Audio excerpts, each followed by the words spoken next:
का सम्मान हो, संत के सम्मान के लिए हम इस पार्टी को, राष्ट्रीय व्यापी जनता पार्टी का मैं अध्यक्ष होने के नाते संत समाज और समाज सेवियों को हम अपनी पार्टी से मध्य प्रदेश के 2023 के विधानसभा चुनाव में संपूर्ण प्रदेश में प्रत्याशी उतारने का कार्य हम लोगों ने फैसला किया है। और शुरू से मेरा कहना था कि पूरी 230 विधानसभा सीटों पर हम लोग प्रत्याशी खड़े करेंगे। हम जनता के सामने गंभीर होकर जाना चाहते हैं। जो हमारा लक्ष्य है कि मध्य प्रदेश का पुनर्निर्माण कराएंगे।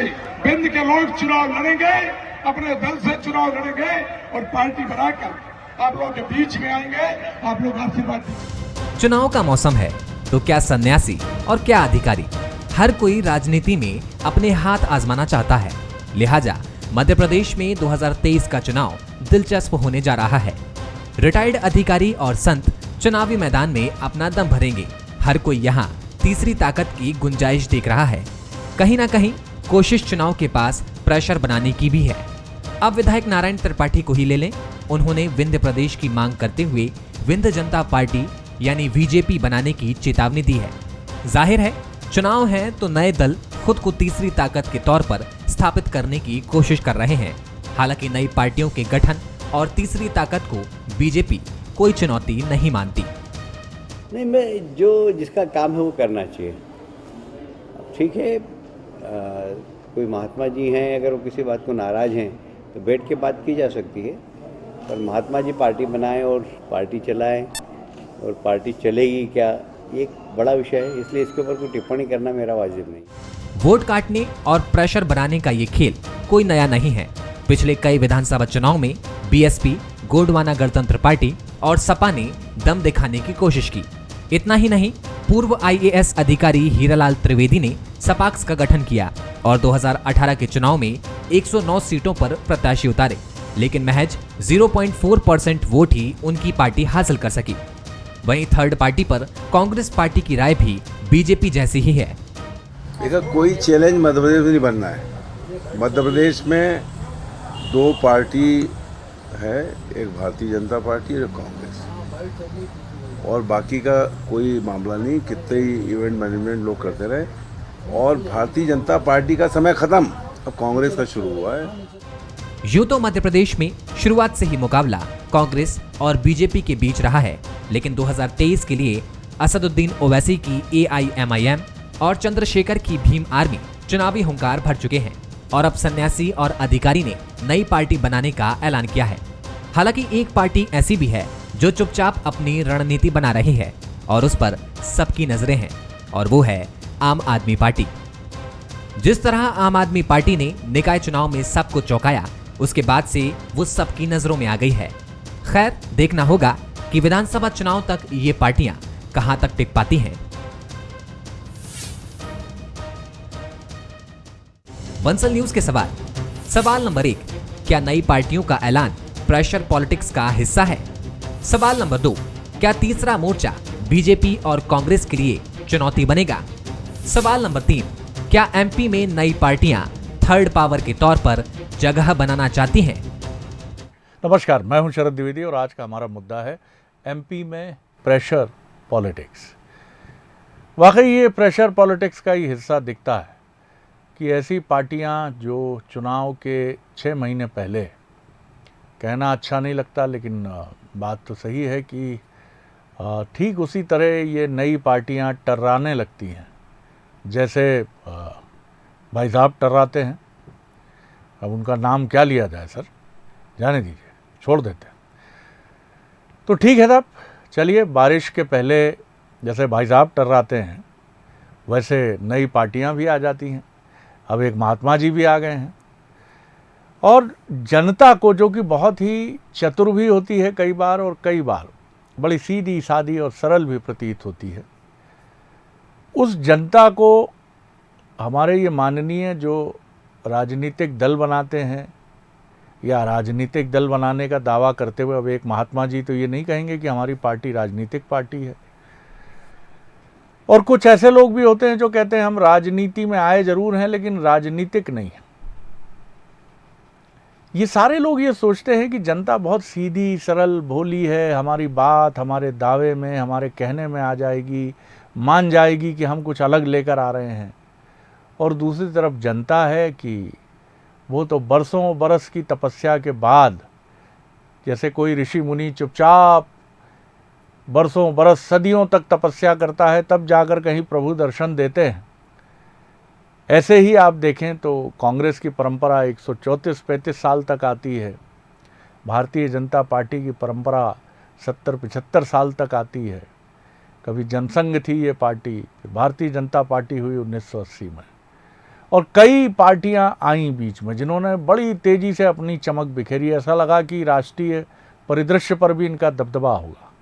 समाजवादी पार्टी ने जब उत्तर प्रदेश में धूम मचाई तो ऐसा लगा कि समाजवाद की जय है। बीएसपी ने जब अपना उत्तर प्रदेश में खूंटा गाड़ा तो ऐसा लगा कि अब बल्ले बल्ले है बीएसपी की। देश के कई राज्यों में बहुजन समाज का ये जो दल है ये अपने परचम फहराएगा। लेकिन आम आदमी पार्टी को छोड़ दें साहब, इस पार्टी में क्या है ये शोध का विषय है, और क्या ये 2 राज्यों से भी निकल पाएगी, क्योंकि टक्कर गुजरात में भी इसने जिस तरह दी है तो वो ये बताता तो है कि आम आदमी पार्टी ने वो किया है। और अभी तो 3 पार्टियां चली गई, भारतीय कम्युनिस्ट पार्टी, एनसीपी और टीएमसी, वो राष्ट्रीय पार्टियों के दल से पीछे चली गई तमगे से, और आम आदमी पार्टी को मिल गया। और मध्य प्रदेश में अभी तक चुपचाप बैठी है ये पार्टी। कह जरूर रही है सभी सीटों पर लड़ेंगे, लेकिन अभी तक कोई दावा नारा नहीं। केजरीवाल जी और मान साहब आगे जा चुके हैं। तो बहरहाल आज इसी पर बात करेंगे कि भैया काहे को दबाव की राजनीति बनाते हैं। जब कछु होना हवाना कछु नहीं है तो चुपचाप चलते चलो यार, काहे को टेंशन कर रहे हैं। चलो साहब, मैं आऊँ नौटंकी करूँगा तो आप कहेंगे एंकर नौटंकी बहुत करते हैं। चलिए चलते हैं बातचीत की तरफ। जो मेहमान हमारे हैं आज की उनसे मुलाकात कर लीजिए। पंकज चतुर्वेदी जी हैं, प्रवक्ता हैं बीजेपी के, लेखक भी बड़े अच्छे हैं और मोटिवेशनल स्पीकर भी हैं। अब्बास हफीज़ साहब हैं, अपनी सतर्क दृष्टि के साथ बड़े ही टेक्नो सेवी बंदे हैं वो भी, उनका बहुत स्वागत। और मनोज सैनी जी हैं, अपनी शानदार जैकेट और शानदार शर्ट्स के साथ। इन पे निगाह रखा करिए, इनके वार्डरोब पे रोज़, आपको हमेशा आपका मन कभी नहीं उबेगा। ख़ास तौर से मेरी तरह की कुछ भी टांग लिया, पहन लिया और ये माना कि कंटेंट इज़ किंग। चलिए सबसे पहले मनोज जी आप ही की पहली टिप्पणी कि क्या कहेंगे आप कि ये प्रेशर पॉलिटिक्स का जो एक दबाव बनाकर एक बाबा जी खड़े हैं मैदान में, एक आईएएस महोदय, पूर्व आईएएस महोदय भी आ गए हैं, और एक पुराने प्लेयर हैं जो भ्रमणशील रहे हैं हमेशा। उनकी राजनीतिक यात्रा किसी एक दल पर टिकती नहीं है, उनकी यात्रा हमेशा भ्रमणशील रहती है। तो वो विंध्य का नारा लेकर आ गए जी। देखिए शरद जी, आपने भी जिक्र किया 2014 में बहुजन समाज पार्टी सबसे बड़ी यानी तीसरे नंबर की पार्टी थी। उसके बाद 4 सीटें थी उनके पास, और जब 18 आया तो आते आते 2013 से जब 18 आया तो कुल मिलाकर 2 सीटें उनके पास रह गई। और अभी की स्थितियां ये है कि बहुजन समाज पार्टी का समझ ही नहीं आता है कि वो बीजेपी के साथ है या खुद अपने साथ है। दूसरी बात सपा की है तो सपा भी पिछली दफ़ा 1 सीट जीत कर आई। अब नई तैयारियां जिनका आप जिक्र कर रहे हैं, हालांकि आपने बहुत सारी उपमाएं दी है चुनाव के समय, ये सब दिखाई देता है, लेकिन बहुत यदि कोई एक ऐसा प्लेयर दिखाई दे रहा है तो वो निश्चित रूप से आप पार्टी है। 230 सीटों पर विधानसभा चुनाव लड़ने का वो दावा कर रहे हैं, और कई जगह सक्रियता, क्योंकि बीते यदि 15 दिन में हम देखें तो कुछ ऐसे मुद्दे हैं जिन तो उन्होंने उठाया भी है, और सड़क पर उनकी महिला कार्यकर्ता, बाकी कार्यकर्ता नजर आए। बाकी पार्टियां तो कहीं दिखाई नहीं दे रही। जहां तक अधिकारियों की जो पार्टी बनने जा रही है जिसका आप जिक्र कर रहे थे, वास्तविक भारत पार्टी, तो उनका भी दावा है कि 230 सीटों पर हम लड़ने जा रहे हैं। पर मुझे नहीं लगता कि प्रेशर भी डेवलप कर पाएंगे जो अभी वर्तमान की स्थितियां दिखाई दे रही। हाँ, बिंद में जैसा नारायण त्रिपाठी कह रहे हैं तो उनको अपनी ज़मीन खुद को तलाशना है, क्योंकि अब स्थितियाँ ऐसी बन गई है जैसा कहा जा रहा, ना तो बहुजन ना तो बीजेपी में कहीं हम देखते कई दफ़ा वो आते जाते नज़र आते हैं, कांग्रेस में भी पहले देखा है उनको, तो वो अपनी ही पार्टी बनाएंगे। लेकिन हमें नहीं लगता है कि बहुत ज़्यादा। तो कुल मिलाकर हम ये कह सकते हैं कि तीसरी जो पार्टी होगी वो आप पार्टी होगी, सीरियस खिलाड़ी होगा। पर दूसरी अनुसूचित जाति जनजाति का जो त्रिकोणीय मुकाबला, एक जयस और रावण जिन्हें कहते हैं, उनकी पार्टी मिलाकर जो दिक्कत पहुंचाएगी, तो उस पर हमें लगता है दोनों ही पार्टियों की नज़र है। बाकी कोई ऐसा खिलाड़ी अभी दिखाई नहीं दे रहा है जिसको सीरियस लिया जाए। बिल्कुल आपने सही कहा, और अब सभी यही चाहते हैं कि राजनीति में आकर ही व्यवस्था परिवर्तन हो सकता है। जयप्रकाश नारायण जी, विनोबा भावे जी, अब ये बनने में किसी की कोई श्रद्धा नहीं है। हर आदमी एक नई पार्टी गठित करता है, इतनी सीटों पर चुनाव लड़ेंगे, ये दावा करने वाले अराजनीतिक नेताओं का घोर अकाल है मध्य प्रदेश, छत्तीसगढ़ सहित देश में, जो ये कहें कि राजनेता नहीं बनना, राजनेता बनाएंगे, अलग पार्टी के पीछे खड़े रहेंगे। ये नहीं है साहब। तो कहाँ शरद जी आप भी लगे हैं ये सब बातें करने में? ये सब प्रवचन के लिए अच्छा है, बोलने के लिए अच्छा है। चलिए पंकज जी बताइए, किस तरह से देखते हैं आप प्रेशर पॉलिटिक्स? हम कह रहे हैं, आप इत्तेफाक रखते हैं नए राजनीतिक दल जो भाई साहब की तरह टर्रा रहे हैं? देखिए शरद जी, आपने जयप्रकाश जी का उल्लेख किया तो मुझे लगता है कि जिस श्रेणी के, जिस कोटि के राजनेता तो नहीं, नेता जयप्रकाश नारायण जी थे, वैसी शायद वो उस कोटि के लोग तो अब आज के दौर में मिलना कठिन है, आपने उल्लेखित किया। और उसका कारण बहुत स्पष्ट है शरद जी के जो व्यक्तिगत आकांक्षाओं, अपेक्षाओं का जो सोच है या स्तर है, वो बहुत बदल गया। जहाँ तक भारतीय जनता पार्टी का विषय है, तो भारतीय जनता पार्टी का पक्ष शरद जी बहुत स्पष्ट है कि संत जी की कोई पार्टी हो, वो मैदान में आना चाहते हों। एक पूर्व IAS अधिकारी मेरे अच्छे मित्र हैं भरत मूर्ति जी, यदि वो मैदान में पार्टी के साथ आना चाहते हों, या नारायण त्रिपाठी जी ने अभी कल परसों कहा कि वो एक नई पार्टी तैयार करेंगे, 7 जिला 30 सीट हमको दीजिए, तुम मुझे 30 सीट दो, मैं सरकार दूंगा। नारायण त्रिपाठी जी लगा रहे थे, या असद ओवैसी साहब की पार्टी है, या अभी अरविंद केजरीवाल जी का जिक्र था, बसपा सपा है ही। तो इन सबको शरद जी लोकतंत्र ने अधिकार दिया है कि अपनी अपनी विचारधारा के साथ रीति सिद्धांत जनता के बीच आए। 230 सीटों पर जरूर लड़िए, पूरी सीटों पर लड़िए, आधी पर लड़िए, समझौता करके लड़िए। तो मैं ऐसा मानता हूं कि लोकतंत्र में इन सबका हमको स्वागत करना चाहिए। ऐसा लोकतांत्रिक प्रक्रिया भी कहती है, नैतिक भी है कि आपकी अपेक्षा, जब आप निर्दलीय को अनुमति देते थे, कोई दल बनाकर लड़ रहा है तो उसको भी अनुमति है। और निर्दलीय भी लोग इस देश में चुनाव, जो लोकसभा तक में लोग निर्दलीय सदस्य के रूप में पहुंचे। तो भाजपा का पक्ष बहुत स्पष्ट है कि सबका मध्य प्रदेश के राजनीतिक मंच पर स्वागत है।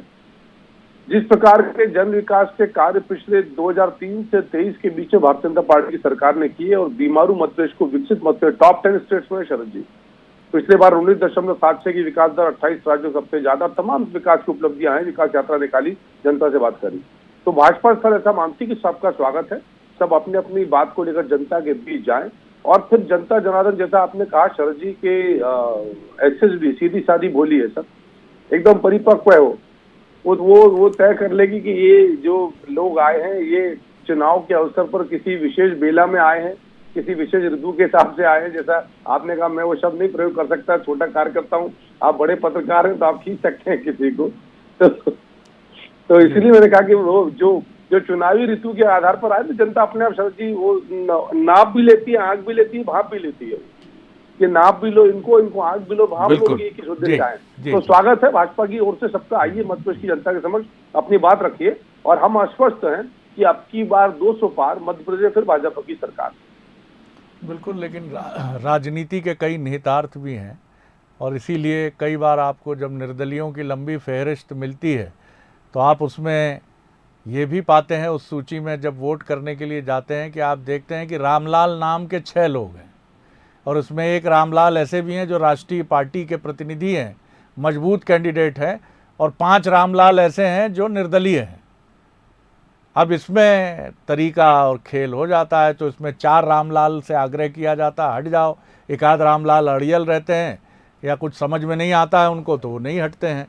तो ये सब लोकतंत्र के बड़े ज़बरदस्त प्लानिंग और बड़े गिमिक्स हैं। कई पार्टियां ऐसी हैं जो वोट कटवा कहलाती हैं। सर, वोट कटवा की बड़ी कीमत होती है। चुनाव के समय उनके यहाँ चाय पीने के लिए बड़े बड़े दिग्गज आते हैं कि ना काटिए वोट। अरे काहे काटते हैं वोट, हमको जीतने दीजिए ना। तो कहते हैं कि अब देख लीजिए, अब सबको कुछ ना कुछ प्राप्त हो रहा है, तो कहीं ना कहीं कुछ ना कुछ प्राप्ति किसी भी तौर से समर्थन के तौर पर ही हमको भी क्यों ना हो जाए। बहरहाल हमारे माननीय मुस्कुरा रहे हैं, दोनों समझते सब हैं, लेकिन ठीक है, इस मंच पर क्या क्या कहें। जी अब्बास हफीज साहब, आज कुछ गुस्ताखी कर रहे हैं तो क्षमा कीजिएगा। नहीं जी आप कभी नहीं कर सकते, और आपको सब सुन के आनंदित होते हैं, आनंद लेते हैं, बहुत अच्छा लगता है सबको सुनना। और जब भी हम जहाँ भी जाते हैं मध्य प्रदेश में, आपकी बात ये ज़रूर होती है आम जनता की तरफ से, तो अच्छी बात। शरद जी, सबसे पहली बात यह है, जो पंकज जी ने कहा उस बात से सभी सहमत हैं कि ये लोकतांत्रिक अधिकार है और संवैधानिक अधिकार है। जिसको चाहे जो चाहे राजनीतिक दल के तौर के ऊपर या निर्दलीय या कैसे भी चुनाव के मैदान में आ सकता है। और ये पहली बार नहीं है, हमने इससे पहले भी 2018 में भी देखा, आम आदमी पार्टी ने पिछली बार मतलब शायद मेजॉरिटी ऑफ द सीट जो थी उस पर लड़ा चुनाव, जमानत जब्त हुई वो बात अलग है। तो आज हम फिर से उसी कगार पे खड़े हैं, 2023 के मुहाने पे खड़े हैं चुनाव के, और फिर से ये सारी चीज़ें हैं। लेकिन जनता से जिनका कनेक्शन पुराना रहता है उनको उस चीज़ से कोई फ़र्क नहीं पड़ता, और कांग्रेस पार्टी का जनता से कनेक्शन पुराना है और जनता का आशीर्वाद हमारे साथ है।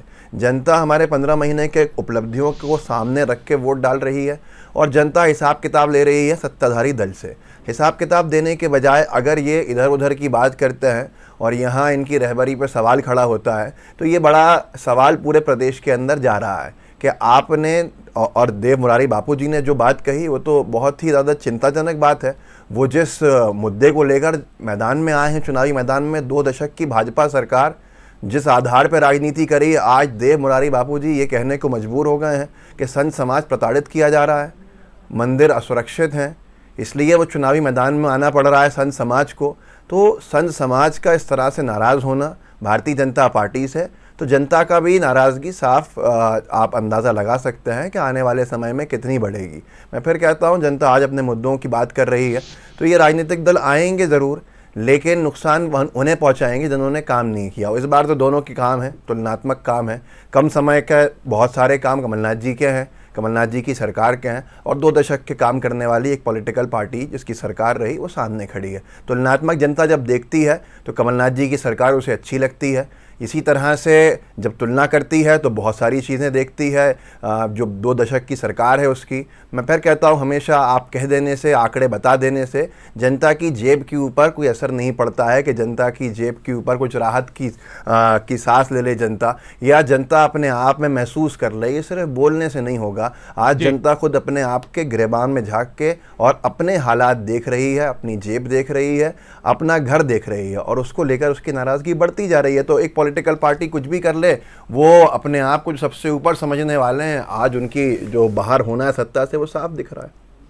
मनोज जी, एक बात मन में आती है कि जैसे राष्ट्रीय चुनाव में होता है, लोकसभा चुनाव में होता है कि जो रीजनल पार्टियां होती हैं या जिन दलों की बहुत अधिक हैसियत नहीं होती, एक राज्य या 2 राज्यों तक होती है, वो किसी बड़े राजनीतिक दल के साथ अलायंस में जाते हैं। विधानसभा चुनाव में भी ये स्थिति हमने देखी कि अलायंस बनता है, महाराष्ट्र में बनता है, उत्तर प्रदेश में भी होता है और मध्य प्रदेश में भी छिटपुट होता है। लेकिन ये सब जानते हैं कि आज भी मैं ये दावा करने की स्थिति में तो हूँ कि कई जगह आज भी पार्टी का चुनाव चिन्ह बहुत महत्वपूर्ण है। प्रत्याशी अब बहुत महत्वपूर्ण हो गया है, क्योंकि लोगों से अब उसका कनेक्शन आज से 30 साल पहले, 25 साल पहले की तुलना में बहुत अधिक है। लेकिन फिर भी पार्टी का सिंबल कई बार जिस तरह से बहुत अनजान और बिल्कुल 2 महीने पहले चुनावी राजनीति में कूदे व्यक्ति को जिताता है, ये चुनावी राष्ट्रीय पार्टियों की दम को भी दिखाता है। ये जो इस तरह के नए दल आते हैं, ये भी अपनी विचारधारा के अनुरूप अगर मध्य प्रदेश के दोनों बड़े राजनीतिक दलों को समर्थन दे के उनके साथ कोई अंडरस्टैंडिंग करें तो इनकी हैसियत भी बेहतर होगी और लोगों को भी समझ में आएगा कि भाई आपके कुछ बिंदुओं पर सहमति है, कुछ बिंदुओं पर आप अलग सोचते हैं। देखिए, जयस की तो बात कही है, कमलनाथ जी खुद कई बार बोले हैं कि जयस जो पार्टी है वो हमारे साथ खड़ी है, तो उन्होंने उस तरफ इशारा किया है। दूसरी तरफ अब उनके साथ बाकी जो पार्टियां हैं, चाहे जिनका रावण का हम जिक्र कर रहे थे, वो उनके साथ मिल जाते तो क्या वो उनके साथ जाएंगे? लेकिन 130 के लगभग वो दावा ऐसा कर रहे हैं। वो 230 का दावा नहीं कर रहे हैं, वो 130 का दावा कर रहे हैं। और वो सब वो सीटें होंगी जिसमें 90 सीटें तो ऐसी है जो एसटी प्रभावित करती है, उन सभी सीटों पर वो जाने की तैयारी में। तो निश्चित रूप से ये एक प्रभाव डालने वाली पार्टी कही जा सकती है, जयस और दोनों यदि मिलकर लड़ते हैं तो।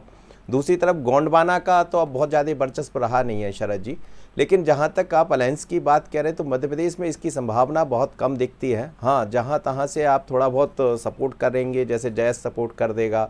ओबीसी को हमने देखा जब नगरीय निकाय के चुनाव हुए तो बुरहानपुर जैसी जगह या खंडवा जैसी जगह में सपोर्ट मिल गया, जैसा कांग्रेस का दावा है बीजेपी को और बी टीम के रूप में कहा गया। इसी तरह आप पार्टी जब मैदान में आएंगी तो गोवा और आपने जो कहा बी टीम, ये कई बार भस्मासुर भी बन जाते हैं ऐसे राजनीतिक दल। निश्चित खड़ा आप करते हैं और कई बार अगर उनकी रीति नीति बहुत आक्रामक, और माफ़ कीजिएगा मुझे कहने में संकोच नहीं है कि कई बार राष्ट्रीय और प्रादेशिक हितों के भी विरुद्ध होती है, तो वो देश के सामने भी बड़ी चुनौती बनते हैं। अतीत के उदाहरण हमें बताते हैं। बिल्कुल बिल्कुल शरद जी। और देखिए इसीलिए इस बार खासकर मध्य प्रदेश का चुनाव तो बहुत अलग है। ये पूरी तरह विकास के मुद्दों पर होगा, घोषणा के मुद्दों पर होगा। कौन कितनी बेहतर घोषणाएं लेकर आ रहा, हमने 2018 में भी देखा कुछ चीज़ें कांग्रेस ने की थी, फिर उसके बाद भारतीय जनता पार्टी की सरकार अब जिस तरह से काम कर रही, लगातार करती रही है, कमलनाथ जी भी उसी तरह की। तो हमें लगता है कि बहुत चीज़ें दिखाई नहीं देती, लेकिन चुनाव कांग्रेस वर्सेस बीजेपी और बहुत टक्कर वाला चुनाव। सबसे महत्वपूर्ण बात यही है सर कि चुनाव जीतना जितना महत्वपूर्ण है तो कोई ना कोई तो परास्त भी होता है, और परास्त होने का अर्थ ये नहीं है जहां बहुत नज़दीकी मुकाबला हो 2018 की तरह कि आप ये जीतने के बाद भी कांग्रेस या समीक्षक ये कहने की स्थिति में नहीं थे कि बीजेपी बुरी तरह पराजित हुई या खारिज कर दी गई जनता की तरफ से। लोकतंत्र में जब ऐसे नज़दीकी मुकाबले हों तो जीत और हार से परे भी कुछ देखा जाना चाहिए, और जनता की अपेक्षाओं पर पक्ष विपक्ष की जो दायित्व की उनको जो जनता ने जिम्मेदारी दी है उस पर फोकस अधिक होना चाहिए। देखिए शरद जी, आपने बिल्कुल ठीक कहा, और मध्य प्रदेश में लोकतांत्रिक प्रक्रिया के तहत बहुत अल्प अंतर से 109, 114, 4-5 सीटों के अंतर से कांग्रेस पार्टी की सरकार बनी। कांग्रेस पार्टी को तमाम यत्न प्रयत्न करने बाद भी पूर्ण बहुमत का 116 का आंकड़ा प्राप्त नहीं हुआ 18 के चुनाव में। सरकार बनी पर उसके बाद की परिस्थितियां सामने, और मध्य प्रदेश में 26 लोगों ने अपनी कांग्रेस की सदस्यता छोड़ी, 2 दिवंगत थे।